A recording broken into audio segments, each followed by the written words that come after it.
Alors aujourd'hui, cette fête de la nature nous a permis d'aller plutôt, on a fait le balade qui a permis de voir à la limite de l'urbanisation de Marseille. Ça a permis de voir que quand on est monté faire cette balade, à gauche vous aviez l'urbanisation, c'est-à-dire tout ce qui est Batarel, et à droite vous aviez tout ce qui était Natura 2000, puisque la chance des gens qui habitent à la Batarel et dans ces secteurs, c'est d'être à un pas, à deux pas de la nature elle-même par la chaîne de l'étoile qui est là, et qui est préservée grâce à la belle nature. Dans cette chaîne de l'étoile, à proximité, nous avons le bassin des Valondoles, qui est anthropisé, c'est un bassin qui a été bâti dans les années 70 et qui en fait constitue un réservoir d'eau au cas où Marseille manquerait d'eau. Donc ça va peut-être d'actualité dans les années qui viennent. Donc ça a été conçu pour ça. C'est un bassin qui alimente 300 000 Marseillais. Et cette eau, elle vient par le canal de Provence. À la différence du deuxième canal, qui est le canal de Marseille, qui récupère de l'eau qui vient de la Durance et qui va ensuite alimenter d'autres stations de filtration,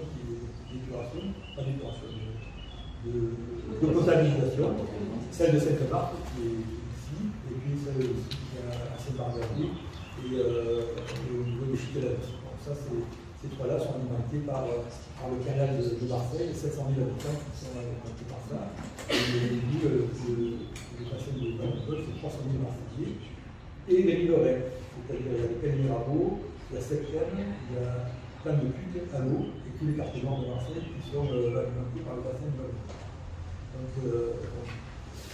ce bassin-là, en fait, il fait 17 hectares. Donc, c'est quelque chose d'important. Et c'est au niveau paysager, pour ceux qui vont faire les randonnées, c'est magnifique là pour les montagnes, même si c'est une lac artificielle. Mais en tout cas, pour ceux qui ont eu l'occasion sur la tête d'année de voir les vues que l'on a de la route, c'est quand même magnifique. Et sur le Marseille, en général, ça rade, et sur le Marseille industriel.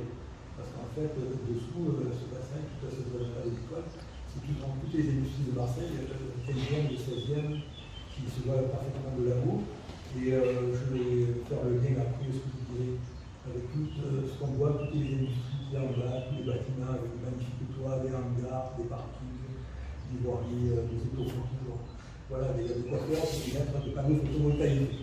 Donc, ça, c'est pour faire le lien avec pourquoi a-t-on installé un projet de centrale photovoltaïque sur le bassin du Valondoles. Alors, on a posé la question bien sûr au promoteur. Le promoteur, c'est la Société du Canal de Provence. La Société du Canal de Provence s'est associée avec EDF Renouvelable, on a choisi cet opérateur pour développer ce projet de centrale. Il faut savoir que la Société du Canal de Provence est en fait l'émanation directe de la région.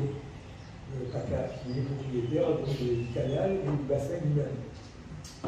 Bon, on sait pertinemment que dernièrement, la région, au cours de l'été dernier, a signé un contrat avec l'État pour une promotion de tout ce qui est énergie renouvelable, et en particulier les panneaux photovoltaïques. Et ce projet qui était resté un peu dans les cartons pendant des années, puisqu'il a été imaginé en 2017, et subitement ressurgi en octobre, là, pour les demandes de service de construire à la mairie et au préfet. C'est le préfet qui donne l'autorisation de permis de construire pour les centrales de certaines surfaces. Donc, cette centrale de 12 hectares, elle alimentera 6 foyers à dehors du chauffage. Donc, c'est quelque chose quand même qui est important pour la région. Et c'est beaucoup plus facile pour un promoteur d'avoir affaire à un seul propriétaire. Donc un seul décideur, avec un seul permis de construire, et là pour une seule année. Et évidemment, c'est pour faire 12 hectares dans Marseille, si on voulait couvrir des parkings, des gares, des autoroutes, évidemment, il faut autant de propriétaires, autant de temps pour déposer des permis de construire, etc. Donc il y a une solution de facile. Alors face à ça, le projet a fait l'objet d'une enquête publique qui a été étudiée en 2 rencontres. C'est là qu'on a appris l'existence de ce projet à notre niveau. Bien que les FR3 nous a dit qu'ils avaient déjà fait un reportage il y a quelques années sur l'idée qui a été lancée en 2017. Nous, on l'a appris en tant que population, dans le cadre de l'enquête publique, on est allé voir le commissaire enquêteur une semaine avant que l'enquête se termine, puisqu'on avait retrouvé déjà du professeur Fernanda. Et c'est un dossier où il manquait beaucoup de choses dans l'enquête, parce qu'il manquait notamment le rapport de l'Agence nationale de sécurité sanitaire, la l'ANSES. C'est un rapport qui n'était pas fourni et essentiel, parce que là, quand vous mettez des panneaux photovoltaïques sur de l'eau qui va devenir destinée à être potable, à ce moment-là, il y a un risque sanitaire qui peut apparaître. Et de ce fait-là, l'Agence régionale de santé, PACA, s'est bien étudié, a compris le problème et a renvoyé le dossier à l'Agence nationale de santé et de sécurité sanitaire pour leur demander leur avis. Parce que c'est la première fois qu'on installe une telle centrale sur de l'eau qui va devenir potable. En France. Il y en a une en Angleterre, à Londres, et une autre en Asie, qui a été installée il y a 2 ou 3 ans. Mais en France, c'est la première fois. Donc, effectivement, il va mieux faire un compromis entre l'injonction pour le gouvernement de l'État au préfet d'accroître les énergies renouvelables dans le photovoltaïque, et le préfet s'exécute, bien entendu, et en PACA plus particulièrement, parce que M. Dupuis souhaite faire le lance de PACA de France en termes de photovoltaïque, et il reçoit une subvention pour ça. Et en face, vous avez une injonction quand même de sécurité sanitaire, le principe de précaution sur la santé des gens. Il y a comme dit, de là. Et alors, donc, ce rapport de l'ANSES est très très intéressant parce que, outre sa conclusion qui dit avis favorable, il faut rajouter si, la condition que, et il y a une palanquée de conditions, mais évidemment, les promoteurs et les collectivités retiennent que les premiers mots avis favorable. Après, il faut quand même dire tout le rapport, s'y pencher, regarder ce qu'il y a entre les lignes. Et effectivement, quand on regarde le rapport lui-même, quand on lit entre les lignes, on remarque bien que l'ANSES déclare à un moment donné que les produits, les matériaux qui vont être utilisés, c'est-à-dire le plastique, vont faire l'objet de dégradation dans le temps, à cause du soleil et à cause des intempéries. Et qu'il faut donc tenir compte des produits de dégradation dans ce dossier-là. Or, le problème qui s'était rajouté, c'est qu'on avait une méconnaissance des matériaux sous prétexte que c'était le secret industriel qui s'appliquait. Donc en fait, dans le rapport ANSES dit pertinemment, le promoteur ne nous donne pas la composition, l'installation de ces matériaux est de la responsabilité du promoteur et du producteur de matériaux. Et quand on lit ça entre les lignes, on comprend bien qu'il y a un problème de dégradation des matériaux plastiques et qu'il faut être vigilant sur ça. Et tout à l'heure, pour éviter cette dégradation. Donc, la conclusion avis favorable de l'ANSES est certes très générale, mais il y a cette conclusion-là à prendre. Et l'ANSES a l'habitude, parce que moi j'ai l'habitude de lire ces rapports, il y a toujours la façon de voir deux facettes à avoir dans ces rapports, une qui est évidente, l'autre qui est un peu cachée. Et si on reproche à qui à la de l'ANSES qui va avoir la sécurité, c'est marrant. Au fond de ça, nous avons été lanceurs d'alerte. Donc nous avons alerté la mairie de Marseille, nous avons alerté la métropole, nous avons écrit à la région. Surtout, on a reporté au conservateur qu'il y avait des problèmes. On est allé voir le préfet, il a reçu. Et le préfet a très bien compris ce problème sanitaire. Il était accompagné de l'agence régionale de santé dans son bureau. Et donc, il a très bien compris qu'il fallait combiner à la fois l'injonction de photovoltaïque et l'injonction de production. Nous, on n'est pas contre le photovoltaïque en général. Comme l'association de défense de l'environnement, on est contre ça. On demande qu'il est à respecter les limites. Et le préfet donc, a sorti finalement un arrêté préfectoral autorisant le permis de construire, mais il a mis une réserve dans son arrêté. Il fallait attendre un deuxième arrêté qui a été fait par l'Agence régionale de santé, qui l'Agence régionale de santé aura à sa disposition l'ensemble des études des matériaux qui seront mis en place sur l'eau et dans l'eau, et de bien vérifier s'il n'y a pas de problème de dégradation et quelles sont les mesures à prendre à ce moment-là pour éviter justement les dégradations de l'eau que nous allons voir dans le bassin. Donc il y a cet intervalle encore, cette espèce d'attente pendant environ, nous attendons 18 mois, il a cédé le temps aux producteurs de faire toutes ces études de marché, déjà de déterminer le composant des matériaux qui vont être utilisés pour faire la centrale, ensuite de faire le marché, et puis de prendre la décision finale par l'ARS. Nous intercalons là-dedans. On a, comme on a sensibilisé la ville nous a bien aidé aussi avec le dimanche de demande de mise en place d'un comité de suivi de la qualité de l'eau avant que la centrale soit installée. Parce que j'ai oublié de vous dire que tant que l'ARS n'aura pas donné son avis final, il n'y aura pas de construction, pas de travaux possibles, et il n'y aura pas de construction de la centrale. Donc nous sommes dans cette période-là où on peut avoir les garanties que les matériaux ne vont pas produire. Alors nous sommes aussi force de proposition, c'est-à-dire on n'est pas opposé à ce que, au lieu d'utiliser du plastique, ça va être la mode, hein, tous les États se réunissent aujourd'hui, par exemple, je ne sais pas si c'est l'UNESCO ou si c'est l'ONU qui fait une réunion des États européens, bon, sur justement les plastiques, comment on peut les produire, on va produire moins. Bon, voilà, donc, et là, c'est une démarche où on dit partout que tu peux utiliser des plastiques, on va mettre des plastiques, et aussi ça peut donner des problèmes. Bref, on n'est pas opposé à ce qu'il y ait une alternative à ces plastiques comme flotteurs, qu'on puisse faire des flotteurs à l'acier inox marin, ou dans d'autres matériaux. Bon, l'essentiel, c'est qu'on les étudie aussi, et on n'étudie pas que des plastiques. C'est pour ça que c'est important que le promoteur, avant qu'il fasse ses études de marché, qui nous écoute aussi dans ces démarches-là, c'est de faire plusieurs études de marché différentes avec différents matériaux, et d'évaluer le coût à ce moment-là, et de bien voir quel est le bénéfice-risque entre utiliser que du plastique ou mettre finalement de l'inox, par exemple, de l'inox comme ça. Bon, parce qu'il faut bien voir, il ne faut pas se cacher derrière le petit doigt. Qui c'est qui va faire une détection de microplastiques? Qui c'est qui va faire ensuite la filtration pour éliminer les microplastiques dans l'eau? Ça va être la Société des eaux de Marseille, c'est-à-dire l'usine de potabilisation. Qui c'est qui paye l'usine? C'est les usagers. Le promoteur, lui, il aura installé sa truc. Qui c'est qui va encaisser l'énergie? C'est lui. Donc toutes les autres dépenses, c'est pas lui qui va le faire. S'il y a des ennuis comme l'amiante sur la santé, c'est pas lui qui va le faire, c'est pas la sécurité sociale qui va le prendre en charge de l'État.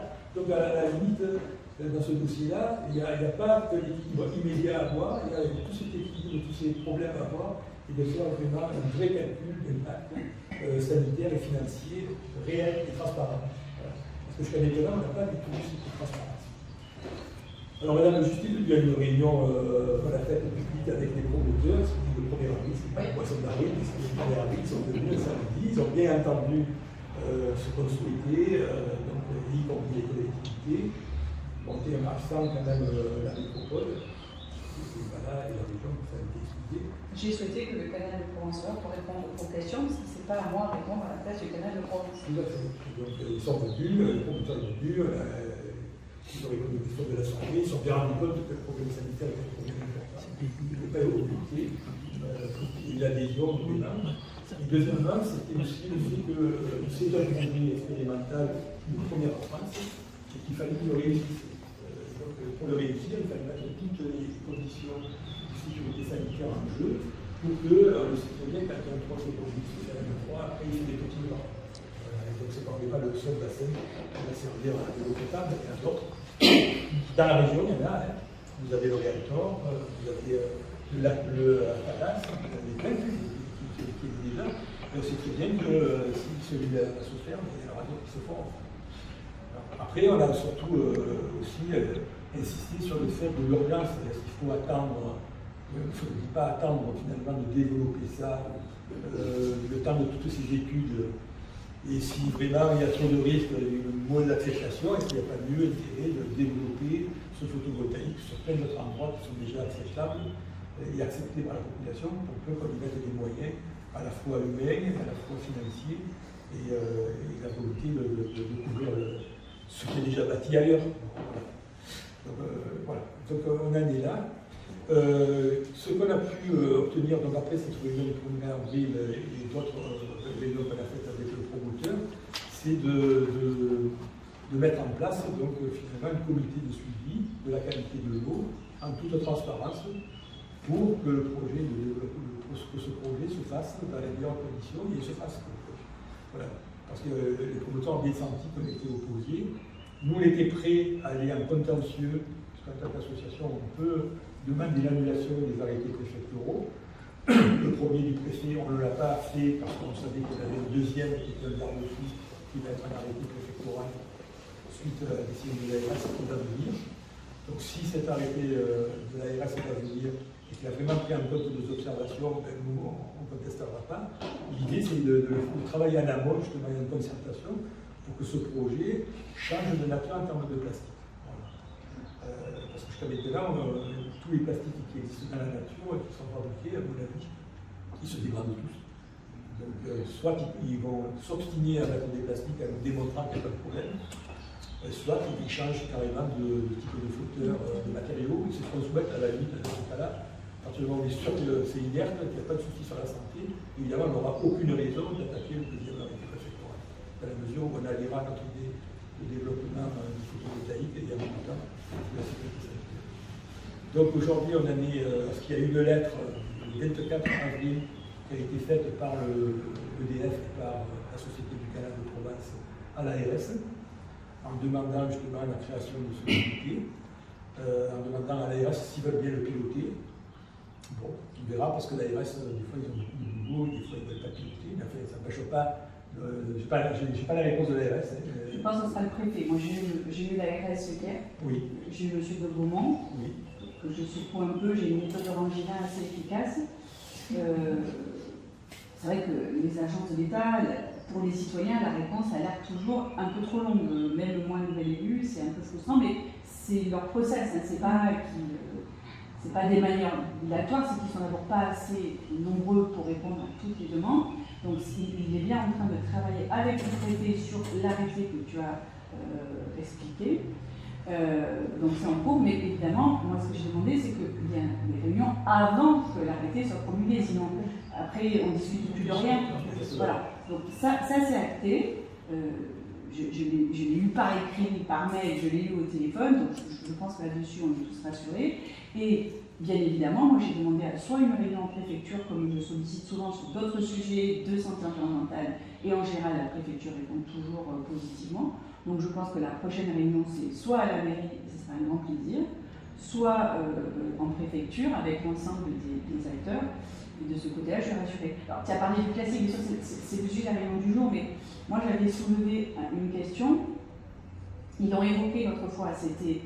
Parce que bon, là on est en plein sujet plastique eau, mais on est aussi en sujet eau. Hein. Aujourd'hui, moi j'étais avec un eurodéputé à l'étang de Berre, on est dans des aberrations, alors qu'on vit une crise et que ça ne va pas s'arrêter, on le sait. Hein. Donc la question c'est, ok le plastique, la qualité de l'eau, mais également est-ce qu'il peut y avoir un impact sur la qualité de l'eau, de fait d'avoir une couverture. Ça, ils ont répondu l'autre jour, je crois qu'on peut leur faire confiance, quand même, le canal de Provence. Moi, j'ai aucun doute sur la loyauté du canal sur ces réponses. Il y a également aussi le fait, la montée en température, ça par contre, je pense qu'on ne connaît pas les températures auxquelles on va être exposé cet été. Quel va être l'impact? Parce que le projet qu'ils ont similaire, mais qui passe sur des réserves totales dans la carrière, je pense qu'ils n'évaluent pas trop la température de l'eau, etc. Donc, c'est pas le même sujet. C'est vrai qu'on ne sait pas aujourd'hui. Je pense qu'eux-mêmes ne peuvent pas modéliser véritablement.